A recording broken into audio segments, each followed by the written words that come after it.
बात शुरू करने से पहले मनोरमा सिंह जी जो चंद्रशेखर बाबू पूर्व मुख्यमंत्री की वाइफ थी, गुजर गए, उनके प्रति हम लोग श्रद्धांजलि अर्पित करते हैं और वहीं से मैं सीधे आपके बीच आ गया।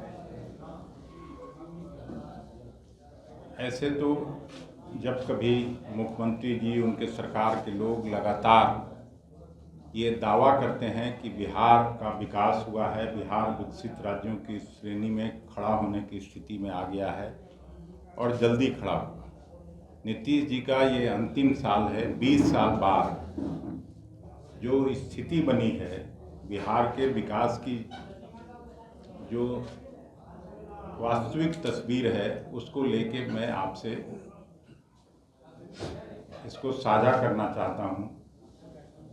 जुलाई महीने में नीति आयोग जो भारत सरकार का ही संस्था है और वो हर राज्यों के विकास का आकलन करता है और वो सतत विकास लक्ष्यों के विकास सूचकांक में बिहार का प्रदर्शन सबसे खराब आंका गया।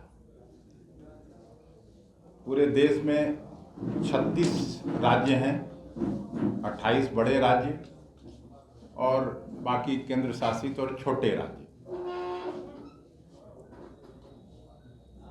नॉर्थ ईस्टर्न स्टेट्स में छोटे छोटे राज्य हैं, लेकिन 36 राज्यों में विकास के मामले में 36वें स्थान पर बिहार को नीति आयोग ने रखा है। इसका मतलब साफ है कि बिहार में विकास की बात केवल सरकार के भाषण में, मुख्यमंत्री जी के भाषण में, प्रधानमंत्री जी के भाषण में है। वास्तविक तस्वीर है कि हम लोग लगातार पिछड़ते जा रहे हैं और ये बात इसलिए कह रहे हैं कि जो MPI है, गरीबी सूचकांक है, उसमें भी सबसे अधिक गरीब आबादी वाला राज्य यानी 26.59%, लगभग 26 से 27% गरीबी रेखा के नीचे रहने वाली जनता बिहार में गुजर बसर कर रही है। शिक्षा में जो कभी यहीं नालंदा हुआ करता था, हम लोग और सरकार के लोग या कोई भी बिहारी व्यक्ति के लिए गर्व की बात होती थी कि पूरे दुनिया से लोग पढ़ने आते थे नालंदा विश्वविद्यालय में। आज शिक्षा में सबसे पिछले स्थान पर हम लोग खड़े हैं और मतलब फिर 36 राज्यों में 36वें स्थान पर। ग्रामीण साक्षरता दर और भी खराब है, जो कि 43% ही है। साक्षरता दर 61.8% के अनुसार जो भारत में सबसे कम है। इंफ्रास्ट्रक्चर 94.7% स्कूलों में लड़कियों के लिए अलग से शौचालय नहीं है।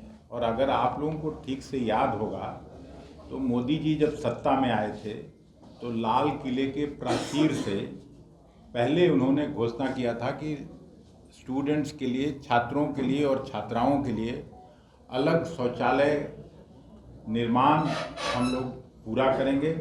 और ठीक 2015 में जब लाल किले से भाषण 15 अगस्त को उन्होंने किया तो उन्होंने कहा कि मुझे बताते हुए खुशी हो रही है कि 100% लड़कियों के लिए अलग से शौचालय और 100% छात्रों के लिए अलग से शौचालय बनाने का जो लक्ष्य था वो सरकार ने पूरा कर लिया है।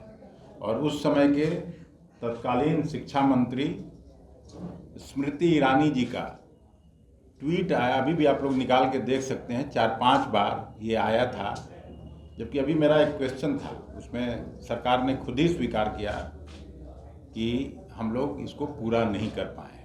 तो किस तरह से झूठ फरेब परोसा जाता है देश की जनता के सामने, और ख़ास करके बिहार में जो अभी आपको हमने बताया कि 94.7% स्कूलों में लड़कियों के लिए अलग से शौचालय उपलब्ध नहीं है। और कुछ जगह ऐसा शौचालय है जिसको स्टोर के रूप में विद्यालय और वहाँ के प्रिंसिपल यूज कर रहे हैं। स्वास्थ्य सूचकांक में भी हम लोग बड़े राज्यों में 28 जो बड़े राज्य हैं उसमें अंतिम स्थान पर हैं। पहले 27वें स्थान पर था 4 साल पहले, मुझको अच्छी तरह से याद है। लेकिन वो भी अब खिसक के 28 बड़े राज्यों में 28वें स्थान पर चला गया। और इसका कारण है स्वास्थ्य सेवाओं की कमी, मातृ शिशु मृत्यु दर अधिक और सार्वजनिक स्वास्थ्य ढांचा कमजोर। डॉक्टर नहीं है, कहीं भी पीएचसी में चले जाइए, जिला अस्पताल में चले जाइए, यहाँ पटना में ज़रूर मिल जाएंगे लोग अपने प्राइवेट प्रैक्टिस में, लेकिन अस्पताल में कहीं डॉक्टर नहीं है। और WHO के मानकों के अनुसार प्रति 1000 की संख्या में डॉक्टर्स की संख्या आधी है। एम्बुलेंस, ओटी प्रशिक्षित कर्मचारी, वेंटिलेटर्स सभी तथा मानकों में हमारा राज्य फिसड्डी है। फिर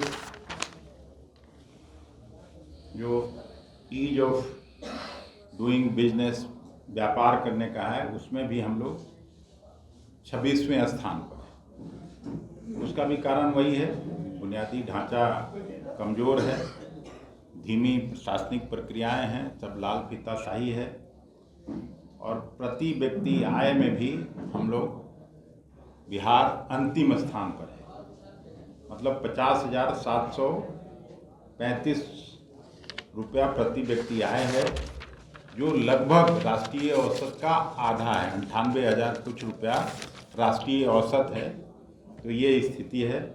कृषि में धान और मक्का उत्पादन में अग्रणी राज्य होने के बावजूद MSP नहीं मिलता है। डिस्ट्रेस सेल के लिए किसानों को बाध्य होना पड़ता है। कंपनियों का टेंडर हम लोग रद्द करेंगे, लेकिन आज तक वो रद्द हुआ नहीं एवं पूर्ण रूपेण भुगतान पर रोक क्यों नहीं अभी तक लगाया गया, ये हम लोग सवाल पूछना चाहते हैं, जानना चाहते हैं। और जब तक उनको मालिकों को भी गिरफ्तार नहीं किया जाएगा तो ये तो फिर नेचुरल जस्टिस का मामला है, तब तक कोई डाइजेस्ट कर नहीं पाएगा इस बात को। इसका मतलब सरकार उन कंपनियों के मालिकों को संरक्षण दे रही है, और उस कंपनी में अदानी साहब भी हैं। इसलिए आप समझ सकते हैं कि भारत सरकार, प्रधानमंत्री जी से लेके मुख्यमंत्री जी तक, सब उनका इतना रसूख हो गया देश में इस मोदी जी के आने के बाद कि उनके कंपनियों का कुछ हो नहीं सकता है। साइबर अपराध में भी तेजी से बढ़ोतरी हुई। साइबर थानों के कार्य प्रणाली बेहद पुराने तरीके से चल रहे हैं और उदासीन है।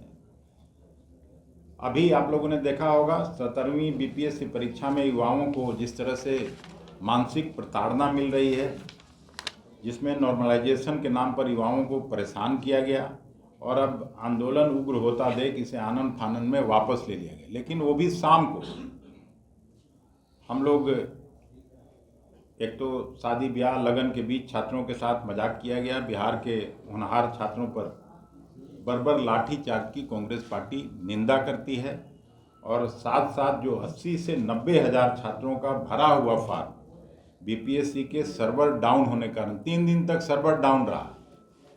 ऐसे कैसे हो सकता है कि 3-3 दिन तक लगातार सर्वर डाउन रहा। खैर एनीवे, अगर सर्वर डाउन रहा तो इन लोगों को भी 80 से 90 हज़ार छात्र जिन्होंने पैसा जमा किया था, उनको परीक्षा में बैठने की अनुमति मिलनी चाहिए। ये आपके माध्यम से हम सरकार से आग्रह करते हैं। फिर नॉर्थ बिहार में आप सभी को मालूम है, और कई बार मैं ये बात उठाता हूँ कि यहाँ पे चीनी मिल बड़ी संख्या में थी, और पहली पंचवर्षीय योजना, दूसरी पंचवर्षीय योजना में यही राज्य पूरे नेशनल एवरेज में 27% चीनी कंट्रीब्यूट करता था। अब जब चुनाव आता है, उधर जब भी प्रधानमंत्री जी जाते हैं या मुख्यमंत्री जी का भाषण होता है, तो चीनी मिलों के चिमनी से धुआं निकालने की बात होती है, चीनी मिल खोलने की बात होती है। लेकिन कहाँ 60 के दशक में, 50 के दशक में 27% जहाँ चीनी पैदा होता था, वहाँ अब 2% से भी नीचे चीनी का उत्पादन हो गया। ये स्थिति है बिहार की, और बिहार इस साल चुनाव में जाना है। तो मैं आपसे आग्रह पूर्वक विनती करता हूँ कि ये जो नीति आयोग का बाध्य होना पड़ता है।